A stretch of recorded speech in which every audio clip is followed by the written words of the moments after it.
और प्यार के अंदर बैरियर नहीं होना चाहिए।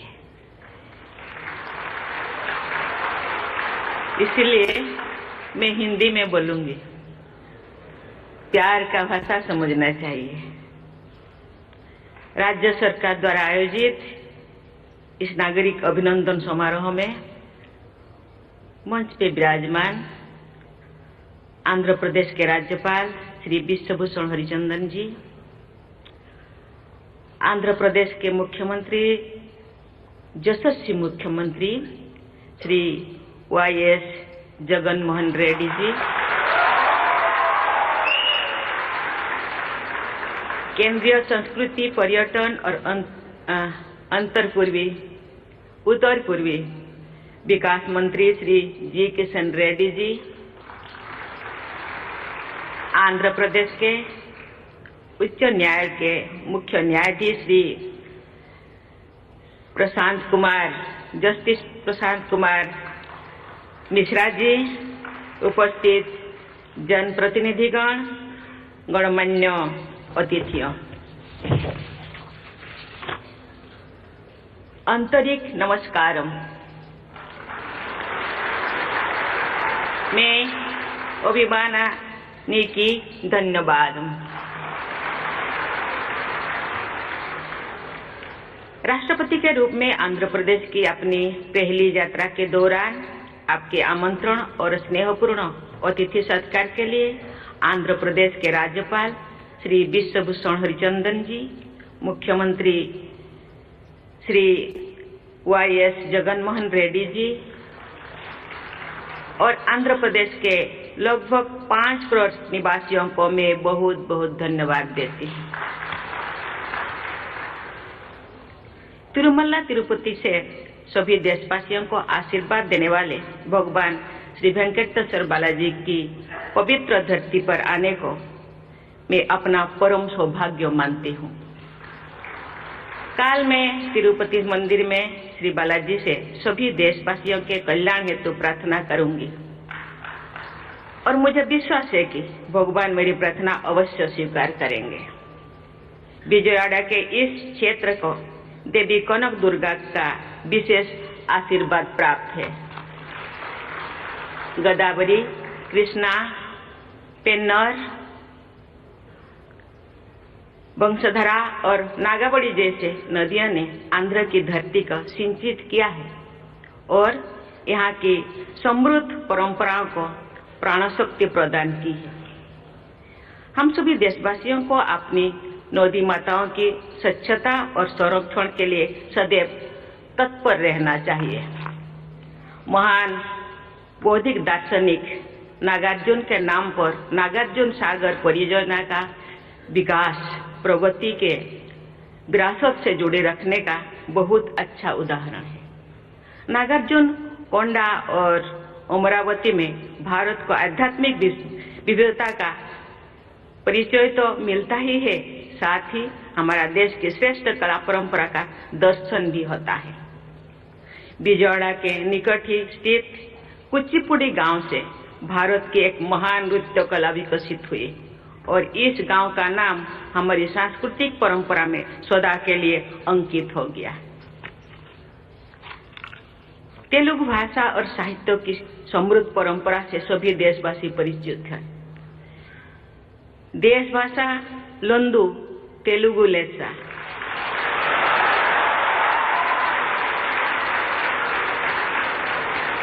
अर्थात देश की सभी भाषाओं में तेलुगु श्रेष्ठ है। इस अभिव्यक्ति में भारतीय भाषाओं के प्रति गर्व की भावना निहित है। कवित्रयन यानी नन्नया, तिक्कन्ना, येरन्ना ने भारतीय भाषाओं की अद्भुत अभिव्यक्ति क्षमता उदाहरण है। सदियों पहले प्रस्तुत किया गया भारतीय भाषाओं की श्रेष्ठता को फिर से स्थापित करने की यही भावना राष्ट्रीय शिक्षा नीति 2020 में भी परिलक्षित होती। देवियों और स्वजनों, आंध्र प्रदेश की इस धरती की महान सुपुत्री और पूरे भारत का गौरव बढ़ाने वाले कवयित्री मल्ला का मैं विशेष उल्लेख करना चाहूंगी। आज से लगभग 550 वर्ष पहले के रूढ़िवादी समाज में पैदा हुई मल्ला ने एक अद्भुत महाकाव्य रचा, जिसे मल्ला रामायण के नाम से भारतीय साहित्य में उच्च स्थान प्राप्त किया। महिलाओं के प्रति संवेदनशीलता की दृष्टि से आंध्र प्रदेश अनुकरणीय राज्यों में से एक है। प्रसिद्ध नाटककार और समाज सुधारक गुरजाड़ा अप्पा राव द्वारा लगभग 130 वर्ष पहले लिखा गया कन्या शुल्कम नाटक आज भी लोकप्रिय है। आंध्र प्रदेश में जन्म लेने वाली दुर्गाबाई देशमुख ने आज से लगभग 100 वर्ष पहले महिलाओं की उन्नति तथा स्वाधीनता संग्राम में उनकी भागीदारी के लिए अनेक प्रयास किए।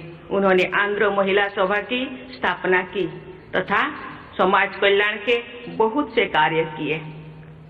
दुर्गाबाई देशमुख से भी पहले आंध्र के बहू सरोजिनी नायडू ने महात्मा गांधी के नमक सत्याग्रह में अग्रणी भूमिका निभाई, जिसके कारण उन्हें कारावास का दंड भी दिया गया था। स्वाधीन भारत में किसी भी राज्य की पहली महिला राज्यपाल के रूप में उन्होंने उत्तर प्रदेश में कार्यभार संभाला था। जो मुझे झारखंड के राज्यपाल पद की जिम्मेदारी सौंपी गई तो मैं पूरी विनम्रता से ये बात हमेशा याद रखती थी कि सरोजिनी नायडू जैसी महान महिलाओं ने जो आदर्श प्रस्तुत किए हैं उनके अनुसार साहसपूर्वक कार्य करना तथा जन सेवा में लगे रहना ही देश की सेवा करने का सही रास्ता है।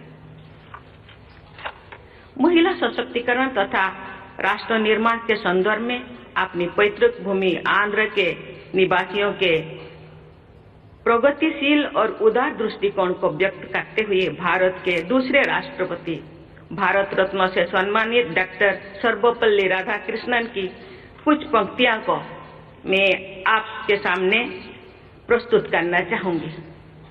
Doctor Radhakrishnan has said, and I quote, "We the Andhras are fortunately situated in some respects. The hold of conservatism is not strong. Our generosity of spirit and openness of mind are well known. Our women are relatively more free." Uncut.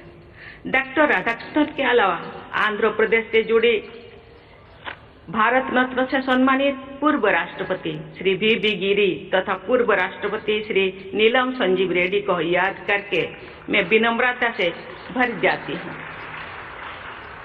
ऐसी विभूतियों का स्मरण करना कर्तव्य पालन के सहायक होता है। देवियों और स्वजनों, आजादी का अमृत महोत्सव मनाने के इस ऐतिहासिक दौर में सभी देशवासी ये याद करते हैं कि हमारे देश के स्वाधीनता संग्राम में आंध्र के लोगों ने बढ़ चढ़कर हिस्सा लिया था। इस वर्ष मणियम बिरुड्डू अल्लूरी सीताराम राजू गारू की 125वीं जयंती भी मनाया जा रहा है। केवल 27 वर्षों की अल्पायु में भारत माता के लिए प्राणों का उत्सर्ग करने वाला अल्लूरी सीताराम राजू गारू और 25 वर्ष की अल्पायु में वीर गति को प्राप्त होने वाले भगवान बिरसा मुंडा जैसे विभूतियों ने भारत के स्वाधीनता संग्राम को जो योगदान दिया, उसके विषय में हमारी युवा पीढ़ी की भलीभांति परिचित होना चाहिए। मुझे ये जानकर प्रसन्नता हुई है कि अल्लूरी सीताराम राजू मेमोरियल जनजातीय स्वतंत्रता सेनानी संग्रहालय का निर्माण किया जा रहा है। प्रतिवर्ष 15 नवंबर को जनजातीय गौरव दिवस मनाने तथा देश भर में जनजातीय महानायकों की स्मृति में म्यूजियम और मेमोरियल्स का निर्माण करने की ऐतिहासिक निर्णय के लिए सभी देशवासियों की ओर से मैं माननीय प्रधानमंत्री श्री नरेंद्र मोदी जी को धन्यवाद देती हूँ। आजादी का अमृत महोत्सव मनाते हुए आंध्र प्रदेश के निवासियों को विशेष गर्व का अनुभव होता होगा कि हमारे राष्ट्रीय ध्वज त्रिरंगा झंडा को आंध्र के ही पिंगोड़ी वेंकैया जी ने इतना सुंदर इतना सुंदर ये स्वरूप प्रदान किए थे। देवियों और स्वजनों, अमृत काल में आधुनिक प्रगति की यात्रा में आगे बढ़ते हुए सभी देशवासी ये याद रखते हैं कि भारत में मॉडर्न साइंस एंड टेक्नोलॉजी की विकास में आंध्र प्रदेश की अग्रणी भूमिका रही है। देश की युवा पीढ़ी को आज से ठीक 100 वर्ष पहले सन 1922 में हार्वर्ड मेडिकल स्कूल जाकर अध्ययन करने तथा फार्मेसी और बायोकेमिस्ट्री के क्षेत्र में बहुत बड़ा योगदान देने वाली डॉक्टर येल्लाप्रगोडा सुब्बाराव की और विषय में विस्तृत जानकारी प्राप्त करनी चाहिए। डॉक्टर सुब्बाराव के अनुसंधानों से मानवता के हित में अनेक दवाओं का बनाया जाना संभव हुआ। ये उल्लेखनीय है कि आयुर्वेद में भी उनकी गहरी रुचि थी। मैं एक बार फिर राष्ट्रीय शिक्षा नीति का उल्लेख करना चाहूंगी। इस नीति के अनुसार हमारे विद्यार्थियों को अपनी परंपरा के गौरव को बनाए रखते हुए आधुनिक विश्व में अपना प्रमुख स्थान बनाना है। यही कार्य डॉक्टर सुब्बाराव ने 1 शताब्दी पहले किया था। आधुनिक टेक्नोलॉजी के क्षेत्र में आंध्र प्रदेश में स्थित इसरो के श्रीहरिकोटा रेंज में अंतरिक्ष विज्ञान के नई प्रतिमान निरंतर स्थापित किया जा रहा है। विज्ञान और तकनीकी, विशेषकर इंफॉर्मेशन टेक्नोलॉजी के क्षेत्र में आंध्र प्रदेश के लोगों ने पूरे विश्व में भारत की प्रतिष्ठा बढ़ाई है। आंध्र प्रदेश के तेलुगु डायस्पोरा के पूरे विश्व में प्रभावशाली स्थान है। उनमें बड़ी संख्या टेक्नोलॉजी प्रोफेशनल्स की है। देवियों और स्वजनों, राज्यपाल श्री हरिचंदन जी के कुशल मार्गदर्शन और यशस्वी मुख्यमंत्री श्री जगन मोहन रेड्डी जी के ऊर्जावान नेतृत्व में तथा आंध्र प्रदेश के प्रतिभाशाली और निष्ठावान लोगों के सहयोग से इस राज्य की विकास यात्रा आगे बढ़ते जा रहा है। इसके लिए मैं राज्य सरकार की पूरी टीम को सराहना करती हूँ। आंध्र प्रदेश के निवासी भारत के विकास में अपना असाधारण योगदान देते रहेंगे, ये मेरा दृढ़ विश्वास है। मैं आंध्र प्रदेश के सभी भाई बहनों को और बच्चों से स्वर्णिम भविष्य की शुभकामना व्यक्त करती हूँ और आशा करती हूँ भारत के विकास में आंध्र प्रदेश का बढ़ चढ़कर हिस्सा रहेगा। इसी के साथ ही मैं अपनी वाणी को विराम देती हूँ। जय हिंद, जय भारत, जय आंध्र प्रदेश।